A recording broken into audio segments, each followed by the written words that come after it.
kiai yang meniduri santri di bawah umur sampai 50 orang, bahkan ada yang hamil dipaksakan menikah dengan santri yang lainnya. Luar biasa. Ternyata, share videonya teman-teman, ternyata lebih terhormat kelakuan babi daripada kiai yang satu ini. Karena apa? Babi tidak mau meniduri babi di bawah umur. Biar tahu ya. Jadi babi itu tidak mau meniduri anak babi di bawah umur karena dia tahu, babi aja tahu ya, dia tidak mau meniduri anak babi di bawah umur. Halo teman-teman, berjumpa lagi bersama dengan saya. Kasus pencabulan yang dilakukan seorang kiai di Pati di Jawa Tengah itu gila sih menurut saya ya teman-teman. 50 loh. 50 santriwati dicabulin. Sakit hati nggak orang tua yang mendengar anaknya diperlakukan seperti itu? Orang selalu mengait-ngaitkan kasus ini dengan soal babi haram. Babi haram, banyak orang demo dengan mengatakan tutup itu lapak yang jual daging babi. Tutup itu mie babi. Babi itu nggak salah. Tapi perlakuan manusia yang melebihi dari babi, itulah yang jadi masalah. Seperti halnya lah yang terjadi di Pati, seorang kiai mencabuli 50 santriwatinya. Ada beberapa tanggapan warga Konoha, ya ini bukan hanya di pihak orang Kristen, tapi orang Muslim sendiri memberikan tanggapan bahwa tindakan kiai ini tentu tidak dibenarkan. Seperti apakah komentar mereka? Mari kita akan lihat. Jangan di skip, tonton sampai selesai. Perbedaan kelakuan babi dengan seorang kiai yang meniduri santri di bawah umur sampai 50 orang, bahkan ada yang hamil dipaksakan menikah dengan santri yang lainnya. Luar biasa. Ternyata, share videonya teman-teman, ternyata lebih terhormat kelakuan babi daripada kiai yang satu ini. Karena apa? Babi tidak mau meniduri babi di bawah umur. Biar tahu ya. Jadi babi itu tidak mau meniduri anak babi di bawah umur karena dia tahu, babi aja tahu ya, dia tidak mau meniduri anak babi di bawah umur. Dia harus melihat babi yang sudah dewasa, yang sudah layak beranak, baru ditidurinya babi itu. Saya dari kecil memelihara babi ya, tapi sekarang enggak. Tapi saya karena Nasrani dan orang tua saya sering memelihara babi, saya tahu karena babi itu sudah umur dewasa dulu, kalau hitungannya udah gadis dulu, baru itu bisa hamil atau bunting, ditiduri jantan babi yang lain. Tapi kalau kiai seperti ini, anak SMP, biadab. Anak SMP itu belum dewasa. Tapi kau bisa tiduri berganti-ganti sampai 2 orang satu malam. Bahkan katanya di dalam kita lihat di sosial media, istrimu pun boleh ditidurin laki-laki yang keturunan Nabi. Punya ilmu dari mana sih? Masya ampun deh Tuhan. Istri sendiri, saya sebagai perempuan tidak terima hal-hal begini ya. Inilah orang-orang yang memperjualbelikan agama, memperjualbelikan surga. Makanya jadi orang kalian di Indonesia ini yang satu agama dengan oknum ini, biadab ini, berpikir secara normal. Berpikir secara normal, jangan gampang diperjualbelikan agama itu. Bayangkan kalau di Indonesia kayak gini, di Konoha ini 50 orang santri digilir satu malam, 2 orang hanya di WA saja. Berarti pemimpin agama, oknum-oknum jahat seperti ini tidak terkira-kira banyaknya. Dan kiai-kiai yang menidurin agama, menidurin santri-santri seperti ini bukan hanya sekarang. Coba ini terjadi di agama lain. Berapa jilid kalian berdemo, tapi kayak gini bisa tutup kan? Bisa diam kan? Dan ini sudah dilapor dari tahun 2024 ternyata, tapi bisa diam. Karena apa? Pemimpin negara yang lain bisa terdiam karena suatu saat juga akan mungkin saya seperti dia yang meniduri santri-santri karena boleh dan boleh. menjijikkan para pertopeng-topeng agama ini ya. Para yang pakai topeng agama dan memperjualbelikan nama surga. Makanya kalian orang tua, walaupun anak-anak kita itu anak orang susah, walaupun anak yatim piatu, jangan masukkan ke pesantren-pesantren yang memiliki. Tapi kita nggak tahu juga ya, di dalamnya ada orang seperti ini, tahu nggak? Berhikmatlah, berhikmat. Sekolah negeri banyak kok, tahu nggak? Berhikmatlah. Tahu nggak, di sekolah negeri kamu bisa kok ngaji, benar nggak? Jangan masuk ke tempat-tempat beginian, karena kamu kemungkinan besar kamu akan jadi korban dari oknum beginian. Dan kamu tidak akan pernah tahu di pesantren mana ada oknum begini. Kita tidak mungkin tahu dong di pesantren ada seperti ini. Tapi yang jelas adanya di pesantren, tempat yang harusnya aman belajar, terutama di dalam belajar di bidang agama. Tapi justru agama itulah dibuatnya untuk meniduri selangkangan anak-anak di bawah umur. Saya sebagai perempuan yang melahirkan anak perempuan, saya tidak berterima hal ini. Tapi pemimpin agama senyum-senyum aja kan? Karena udah biasa itu. Kan ini sudah hal biasa, selangkangan anak kecil itu biasa.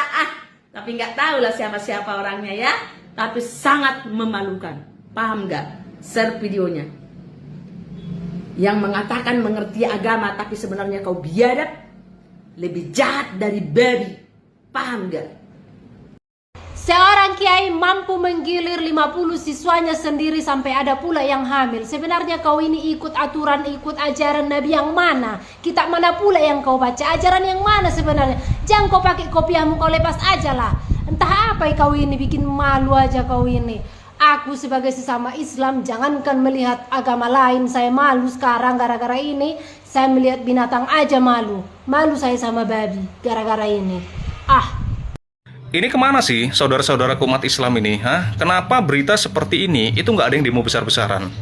Tetapi ketika ada pembahasan masalah agama lain, aduh demo besar-besaran ya, seolah-olah masalah itu perlu dibasmi gitu. Ini berita ini mencoreng loh, mencoreng agama kita Islam ya. Seorang kiai yang mempunyai gelar ilmu keagamaan tinggi ya, itu bisa-bisanya melakukan tindakan biadab seperti ini. Dan kejadian ini itu bukan kejadian pertama kali, udah sering di Indonesia itu seperti ini ya. Pesantren yang seharusnya menjadi tempat untuk menimba ilmu agama, itu malah dijadikan tempat pencabulan oleh oknum kiai yang berhati iblis. Di mana suara kita ini umat Islam? Seharusnya yang seperti ini kita berantas ya, jangan kita diam aja. Ini seolah kita ada pembiaran gitu. Apa kalian menganggap dan masih merasa kagum gitu dengan oknum kiai seperti ini? Yang jelas-jelas sudah melakukan tindakan yang sangat menjijikkan gitu. Seharusnya kita memahamilah ya, kalau memang kita mengatasnamakan agama dan mempertahankan nilai moral agama Islam kita, yang seperti ini yang kita demo.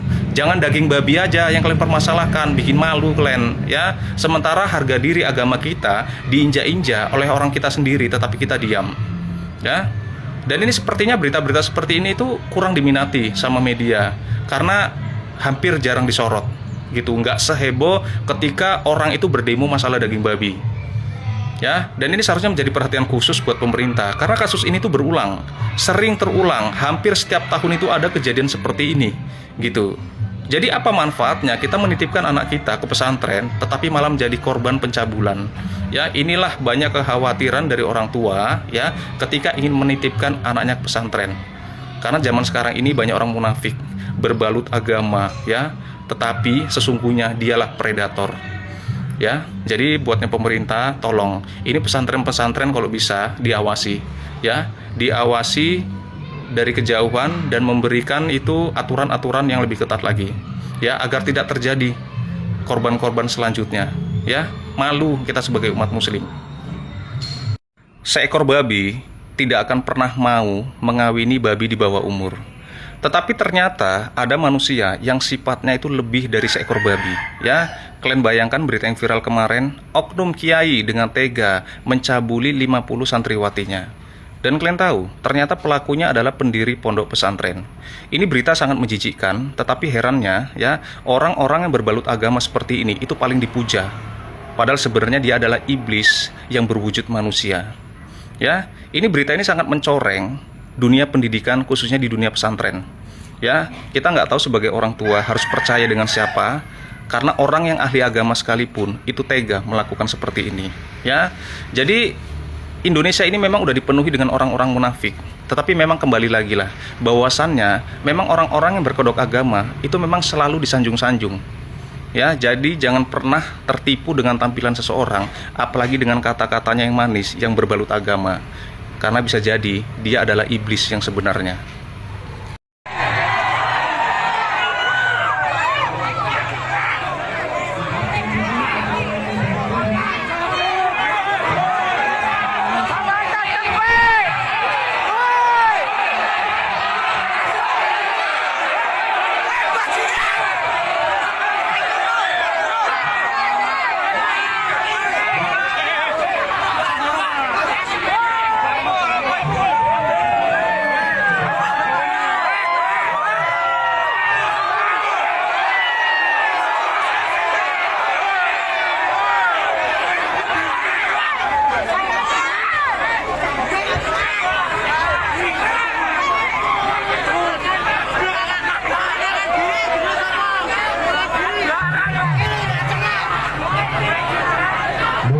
Yang belum tahu ya, ini boleh ya, dalam Islam itu ada dalilnya ya, boleh menyetubui santrinya ya, itu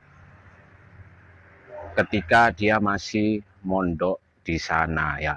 Jadi kiainya itu boleh menyetubui ya, dan itu ada dalil-dalilnya ya. Kiai jancuk, ngerti kiai jancuk niku, dengan membawa dalil agama ya, melakukan penyelewengan, simboknya ancuk. Inilah Islam rusak gara-gara kiai-kiai jancuk model ini ya. Jadi jangan mengatasnamakan agama kalian berdalil ini itu haram, ini haram, ini haram. Tapi justru yang bejat kayak kalian itu kalian bilang halal. Gak kiai jancuk ini. Isin dong kayak topi, kopi air ini. Yo. Makanya MUI itu harus tindak itu, jangan diam saja itu. Ya. Giliran babi kalian tindak langsung, respon cepat ini gitu. Tapi leono kiai jancuk model ini, diam saja. Ayo MUI dan juga negara harus hadir ini. Ya. Ini generasi yang dilecehkan ya. Ini generasi muda ya, yang punya masa depan, tapi dihancurkan model kiai-kiai model kayak gini. Ya. Sudah berhenti mengatasnamakan dalil. Ya, mengatasnamakan agama, tapi kalian merusak agama. Cuk, jancuk. Inilah tampang kiai kafir. Ya. Karena apa disebut kiai kafir? Dia mencabuli 50 santriwati ya.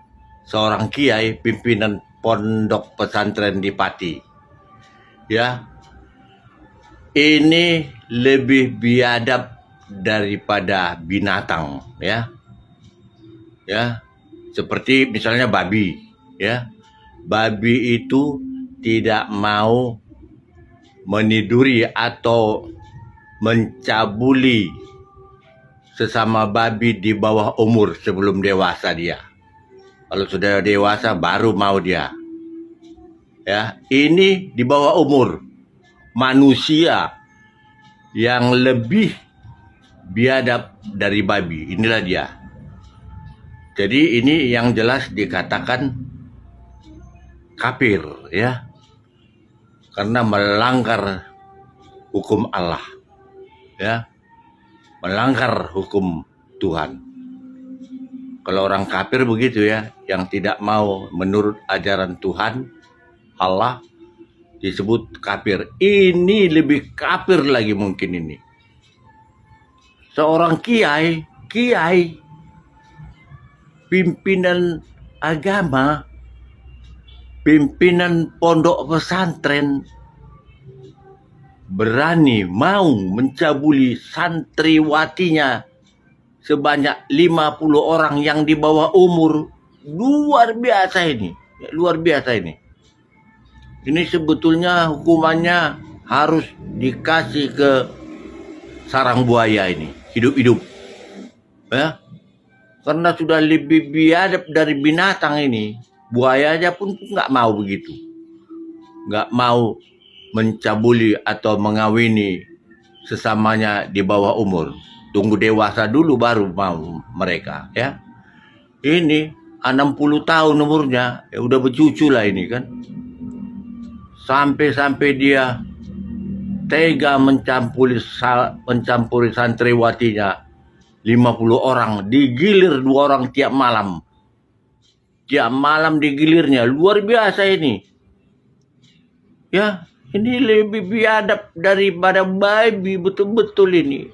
Inilah yang pantas dibilang kafir ya.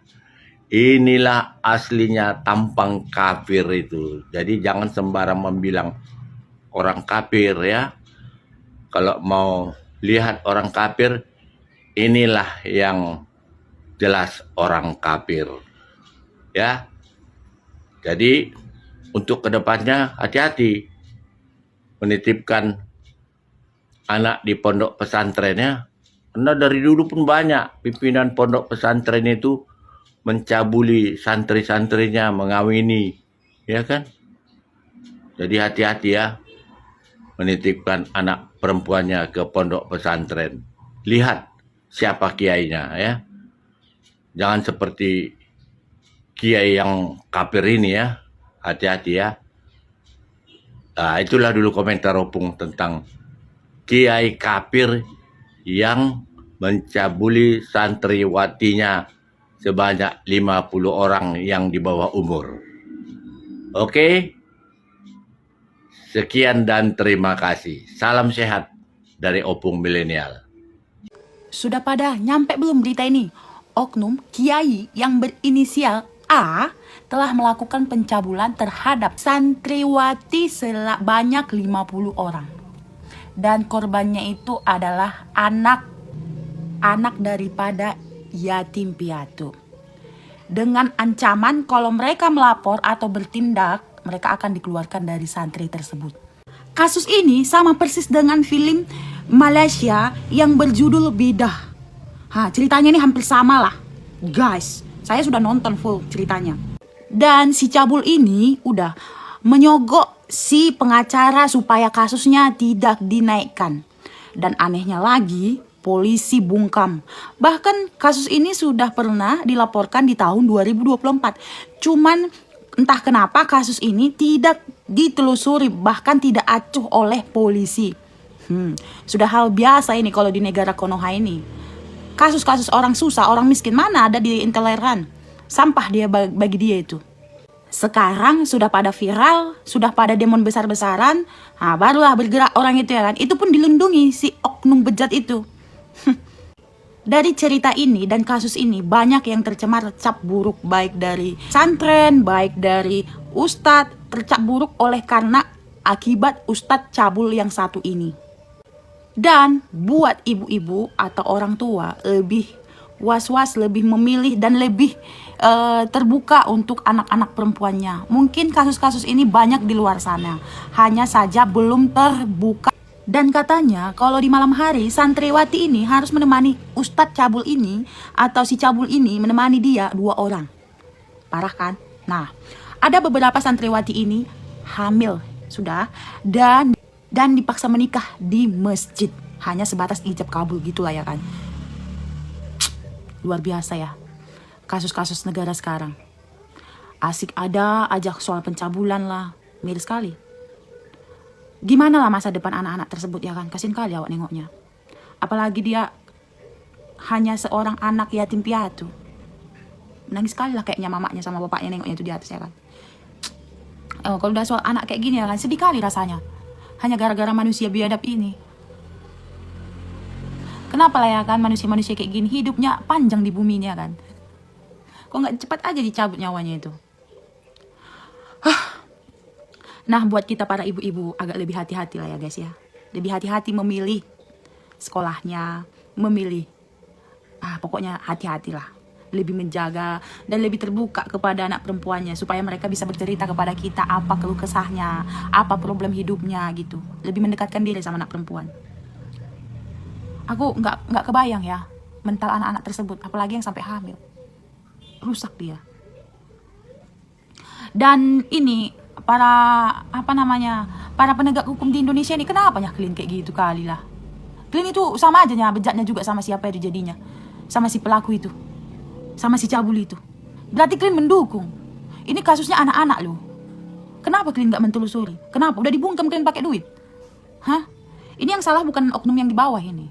Petinggi-petinggi polisinya yang salah ini. Kalau dia berani berkoar menegakkan hukum keadilan, pasti yang di bawah ngekor. Ini mungkin dia udah disuap atau kayak mana gak tahu lah kita ya kan. Cuma udah kayak gitu aja lah memang hukum di negeri Konoha ini. Uang yang bertindak. Apapun problemnya tuh, apapun masalahnya itu uang yang bertindak. Sangat disayangkan memang oknum-oknum polisi yang tidak pada janjinya, sumpah serapanya, pengabdiannya. Oke guys, sekian dan terima kasih.